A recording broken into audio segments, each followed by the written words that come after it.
Hello, welcome to the video. और इस video में हम समझेंगे कि जो सेट्स हैं उसके कितने टाइप्स हैं, यानी टाइप्स ऑफ सेट्स के बारे में हम इस वीडियो में स्टडी करने वाले हैं। तो बेसिकली जो सेट है वो बहुत टाइप का होता है, जिसमें मेनली क्या है आपके empty set, singleton set, finite set, infinite set, equal set, equivalent set, universal set, power set. अब आप सोच रहे होंगे तो बहुत सारे सेट है, तो अभी हमें याद कैसे रखना है? तो सिंपल बात है कि जो भी उनका नाम है, जैसे एम्प्टी सेट, सिंगलटन सेट, ये जैसा उनका नाम सजेस्ट करता है ना, ये सेट भी वैसे ही होते हैं। अभी इन्हें हम डीप में स्टडी करते हैं। सबसे पहले हम समझते हैं एम्प्टी सेट क्या होता है। तो जैसे कि नाम से समझ आ रहा है कि एम्प्टी सेट मतलब एक ऐसा सेट जो एम्प्टी है, यानी खाली है। अब मैं एग्जांपल से समझाता हूं आपको। अगर मैं आपको कहूं कि आपको set of square having 5 side, वो स्क्वायर ढूंढने हैं आपको जिनकी 5 साइडें होती है, तो is it possible to search the square having a 5 side? मुझे तो ये चीज पता होती है कि कोई भी जो स्क्वायर रहता है उसमें आपकी 4 साइड होती है।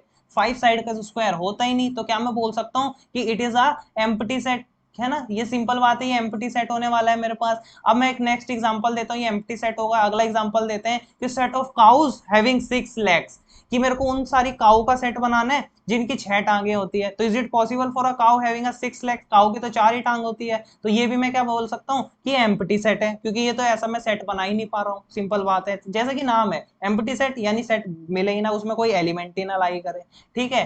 तो जो भी एम्प्टी सेट होता है, एक पॉइंट आपको नोट करना है, एम्प्टी सेट जो होता है उसमें अगर कोई भी एलिमेंट लाई नहीं करता है तो एक एलिमेंट लाई करता है। एक एलिमेंट क्या होता है आपका हमेशा याद रखना है आपको, फाइव से उस एलिमेंट को डिनोट करते हैं। ठीक है, जैसे अगर मैं बोलूं कि ये सेट तो है लेकिन एक ऐसा सेट है एम्प्टी सेट है, तो सेट है तो इसे हम अगर हमें क्या बोलते हैं रोस्टर फॉर्म में, टेबुलर फॉर्म में रिप्रेजेंट करना है तो कैसे लिखूंगा मैं? ए कोई भी इसका नाम ले लेंगे और उसके अंदर एक एलिमेंट रख देंगे, सिंपली 5, क्योंकि ये नल सेट भी जिसे हम बोलते हैं। एम्प्टी सेट आपको मिल सकता है, या इसका दूसरा नाम क्या होता है आपका? नल सेट होता है। ये दोनों एक ही चीज है, दोनों क्या होते हैं? नल सेट होते हैं। ठीक है, तो ये भी 5 हो जाएगा। इसका अगर मैं बी नाम देख देता हूँ, काऊ वाले का अगर मेरे को सेट बनाना था तो उसमें भी एक ही एलिमेंट होगा, दैट इज 5। तो हमेशा याद रखना, जब कभी भी आपके पास कोई एम्प्टी सेट होता है तो उसके अंदर एक ही एलिमेंट होता है, वो होता है 5। उसे 5 से डिनोट करते हैं। ये साइन का नाम क्या होता है? 5 से आपको 5 से डिनोट करना है सिंपली, या फिर दूसरा नाम क्या एम्प्टी सेट का? नल सेट है। ओके, चलिए अब आगे चलते हैं। आगे है सिंगलटन सेट। जैसे कि नाम से पता लग रहा है सिंगलटन, यानी सिंगल वर्ड यूज हो रहा है यहाँ पे, तो यानी कि इस ऐसा सेट जिसके अंदर एक ही एलिमेंट लाई करता हो, वो क्या है आपका? सिंगलटन सेट है।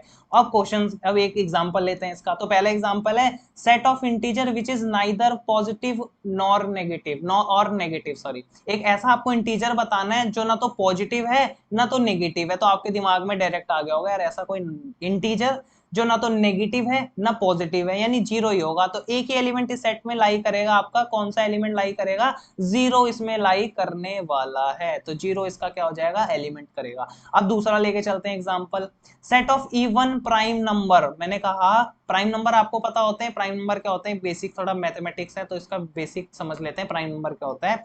प्राइम नंबर एक ऐसा नंबर होता है जिसका HCF, सॉरी, जिसका जो फैक्टर अगर हम करें तो उसके दो ही फैक्टर आएंगे। कौन कौन से आएंगे? एक वो नंबर अपने आप, और एक उसका फैक्टर क्या आएगा? 1। समझ आया आपको? या फिर दूसरे शब्दों में कि प्राइम नंबर का अगर मैं किसी भी दूसरे नंबर के साथ HCF निकालूं, यानी हाईएस्ट कॉमन फैक्टर निकालूं, तो वो हमेशा 1 आएगा। तीसरी बात, हम बहुत तरीके से किसी भी चीज को डिफाइन कर सकते हैं। प्राइम नंबर कैसा होता है? ऐसा नंबर जो किसी भी नंबर के टेबल में ना जाए, वो भी प्राइम नंबर होता है। तो बहुत सारे प्राइम नंबर होते हैं, जिसके एग्जांपल क्या है? एग्जांपल देख लेते हैं प्राइम नंबर के क्या है। जैसे 2 है, 3 है, 5 है, 7 है, 9 नहीं होता, बच्चे कंफ्यूज हो जाते हैं, 9 होगा, लेकिन 9 3 की टेबल में जाता है, इसलिए वो प्राइम नंबर नहीं होगा। इसलिए 11 हो गया, अप टू द इन्फिनिटी बहुत सारे प्राइम नंबर होते हैं हमारे पास। तो अगर मैं बोलूं set of even prime number, मतलब मेरे को प्राइम नंबर तो देखने पर इवन देखना है, तो स्मॉलेस्ट जो हमारा प्राइम नंबर होता है वो होता है 2, और वही हमारा इवन प्राइम नंबर भी होता है। तो इसमें भी एक ही एलिमेंट आने वाला है, वो क्या आने वाला है? सिंपली 2। तो ये भी कैसा हो गया आपका? सिंगलटन सेट हो गया। यहां तक समझ आया आपको? सिंगलटन मतलब एक ही एलिमेंट लाई करेगा। अब आगे चलते हैं। आगे बोल रहा है फाइनाइट सेट। अब फाइनाइट सेट मतलब जिसमें कुछ फाइनाइट वैल्यूज होंगी। जैसे फॉर एग्जांपल मैंने कहा कि आपको नेचुरल नंबर का सेट बनाना है जो 100 से छोटे होंगे, तो कौन कौन से एलिमेंट आ सकते हैं इसमें? 1 आ सकता है, 2 आ सकता है, 3 आ सकता है, अप टू 99 तक आ सकते हैं, क्योंकि नेचुरल नंबर का सेट बनाना था जो 100 से कम है, तो 99 तक मेरे को एलिमेंट को इंक्लूड करना पड़ेगा। तो फाइनाइट सेट का एग्जांपल हो गया। अब इनफाइनाइट सेट का एग्जांपल देखते हैं। सिंपल बात है, जैसे कि नाम सजेस्ट कर रहा है इनफाइनाइट नंबर ऑफ एलिमेंट लाई करने चाहिए। तो सेट ऑफ नेचुरल नंबर का एग्जांपल ले लेते हैं। मैंने पहले ही बताया था आपको नेचुरल नंबर क्या होते हैं आपके? 1, 2, 3 अप टू द इन्फिनिटी, जो ये सारे नंबर होते हैं ये नेचुरल नंबर होते हैं, तो इसमें क्योंकि हम ऐसे काउंट ही नहीं कर सकते, it is also called as uncountable set. और जो फाइनाइट सेट होता है, आपको याद रखना है पॉइंट, फाइनाइट सेट क्योंकि हम काउंट कर सकते हैं इसलिए काउंटेबल सेट, इनफाइनाइट सेट को हम काउंट नहीं कर सकते हैं तो वो इनफाइनाइट सेट। ये मैं चीजें आपको समझा रहा हूँ, इसके आप डेफिनेशन एनसीईआरटी में से देख सकते हैं, वो बहुत अच्छे से एक्सप्लेन किया गया है। ओके, अब इनफाइनाइट सेट के बाद लेके चलते हैं इक्वल सेट में, बहुत इंपॉर्टेंट कंसेप्ट है।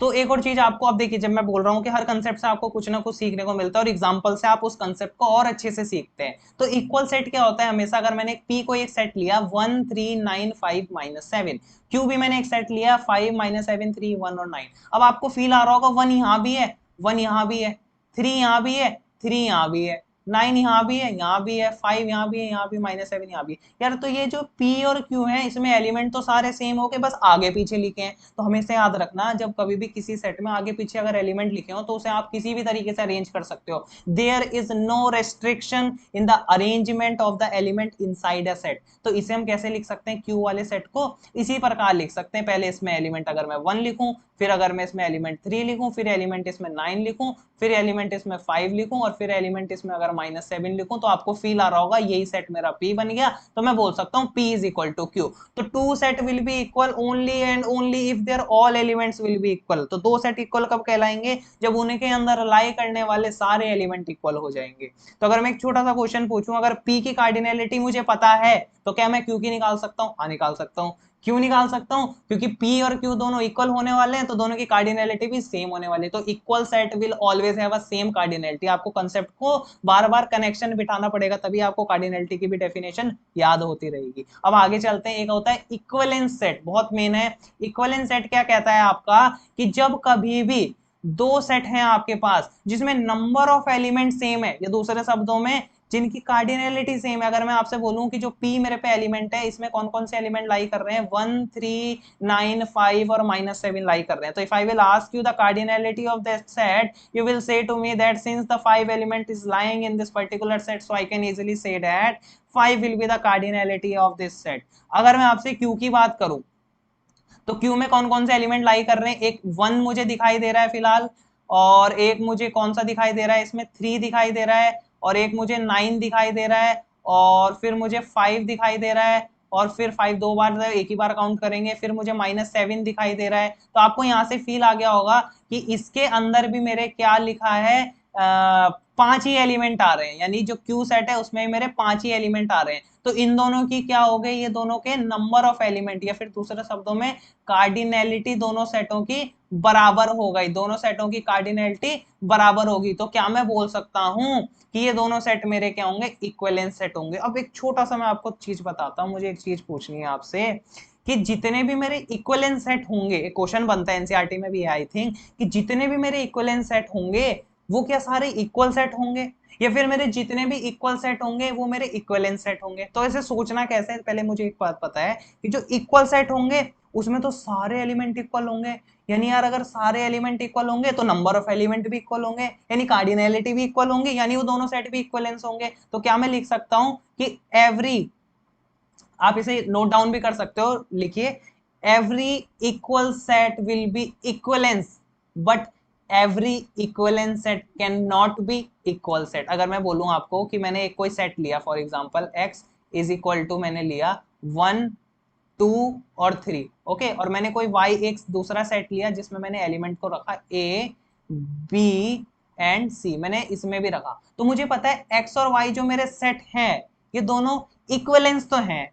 क्यों है इक्विवेलेंस, क्योंकि उनकी कार्डिनलिटी सेम है। डेफिनेशन क्या होती है इक्विवेलेंस सेट की, if we have a two set and they have a same number of element, या फिर जिनकी कार्डिनलिटी सेम है, तो उन्हें बोल देते हैं हम इक्विवेलेंस सेट। तो यहाँ पे x और y की कार्डिनलिटी सेम है, इसलिए ये हो जाएंगे इक्विवेलेंस सेट। लेकिन ये इक्वल सेट नहीं होंगे, क्योंकि इसमें 1 2 3 लाई कर रहा है और इसमें 2 a b और c अलग अलग एलिमेंट है, तो ये इक्वल सेट तो नहीं होगा, ये इक्वल सेट तो नहीं होगा, लेकिन ये इक्विवेलेंस सेट होगा। तो आई होप आपको ये चीज भी समझ आई होगी, ठीक है। तो अब यहाँ तक मैंने ये चीजें समझाई आपको। आई होप जितने भी प्रकार के सेट होते हैं वो मैंने इसमें ट्राई किया है कवर करने का। जो भी रिमेनिंग होंगे हम अपकमिंग वीडियोस में उन्हें आपके साथ शेयर करने वाले हैं। तो अगर आप यहाँ तक चैनल में बने, इस वीडियो में बने हैं, तो प्लीज चैनल को सब्सक्राइब करिए ताकि आपकी कोई भी सेट से रिलेटेड वीडियो मिस ना हो सके। Thank you.